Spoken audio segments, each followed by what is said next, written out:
Hi, good afternoon everyone. Welcome back.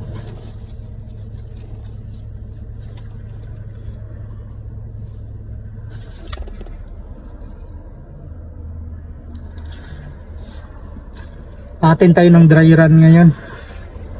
No. Sa schedule is 12 o'clock. So biyahe tayo. Full force ngayon yung mga bata niya. May magbubukas kasi na isang store. So kailangan natin pumunta doon sa trial run. O tinatawag nilang dry run. So ano ba yung ibig sabihin ng dry run? So parang ano lang, parang chine-check lang kung ano yung mga problema, kung pwede na ba siya, operational na ba siya, no? So sa dry run dyan makikita kung ano yung mga kulang, mga problema na kailangang i-fix before yung opening ng store. So magpupunta tayo ng dry run ngayon. Okay, bye bye. Sobrang init.